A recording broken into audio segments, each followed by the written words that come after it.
Hello everyone, my name is Christian. Welcome back to my hobby blog. Today I'm going to be talking about China Mieville's 2000 novel, Perdido Street Station. I apologize. So I'm actually refilming this review because my original one had technical issues and I didn't catch it till after uploading it. So now I'm refilming it. So apologies for the double upload for those who noticed that. But this book is absolutely incredible. I absolutely loved it. It's about a scientist by the name of Isaac who's kind of running his own experiments, and a Garuda, which is a bird person who is basically like a humanoid bird, is what a Garuda is. And his wings have been clipped, and we don't really know why. He's a little secretive about it. And he asks Isaac if he can help him fly again. And Isaac takes the challenge, and the rest of the story happens.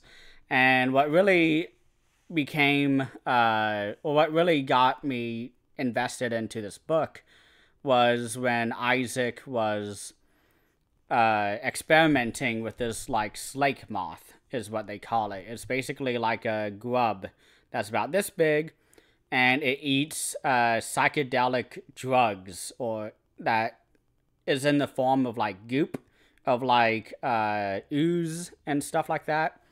And so he accidentally takes some, and while he's he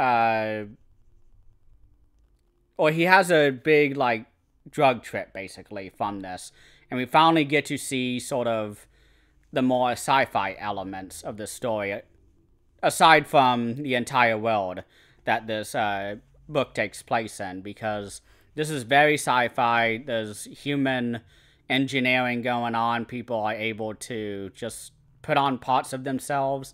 There's cactus people. There's frog people called the Vodionoi, which I think is how you say it. There's tons of really fascinating creatures and characters in this book.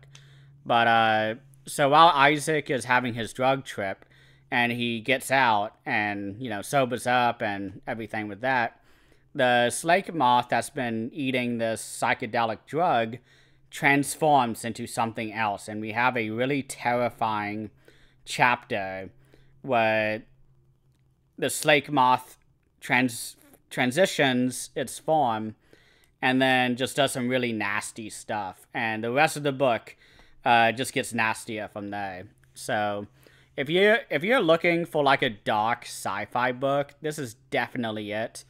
The city of New Crobazon is absolutely nasty. There's a lot of corruption. There's a lot of exploitation. There's a lot of sort of rights issues going on between the various races, like the Vodionoi, or the Cacticay is what they're called in this book, the cactus people.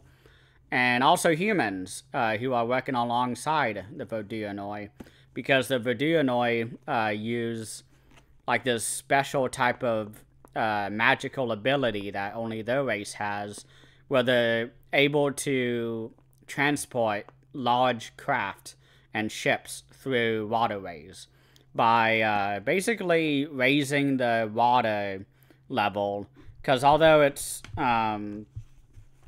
a pretty advanced city technologically, they have a lot of pollution, so you have that added on top of the nastiness with everything else going on about the kind of human condition and how people treat each other. And it was just really fascinating to see these frog people doing the magic, because they can move these really big ships, and that ability becomes important towards the end. And I thought that was one of the coolest things. It's probably my favorite race in this book, is the Vodionoi, along with the Garuda, who are absolutely fascinating, interesting. I think their civilization's the coolest, I guess, is the best way I can say that. Yeah, this book is just phenomenal. I really, really enjoyed it, and the writing is a little dense. I will say he's very description heavy. He's sort of like Robert Jordan, but like leaning towards Gene Wolfe if you've read Wheel of Time or Book of the New Sun. It's very much like a marriage between those two series, I felt like. And I really enjoyed it. I think this was a easy 9 out of 10 for me. I was hovering between 8.5 to 9 through most of this book once I got invested. But once we really started to get, I guess, the various forms of the Slake Moth, that I was like, okay, I'm full in. I love this book. And you also have robots in this book, sentient robots, and they are so fun. Especially the, what do they call them?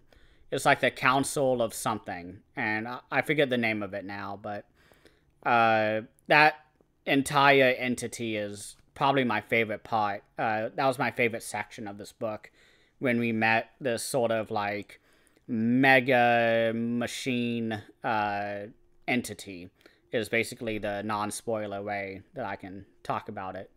But gosh, this book is just really, really well done. The writing is the only thing that I had issues with. I thought the world was really well done. I really enjoyed the story once I was able to kind of understand where we were headed. Once the Slake Moth stuff started happening, I was really into it. But yeah, I don't really have anything else to say about this book.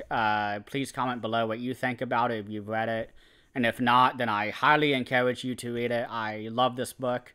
I'm definitely going to keep it. I'm going to lend it out to friends and make them read it so I have more people to talk to, because nothing's better than talking about books, in my opinion.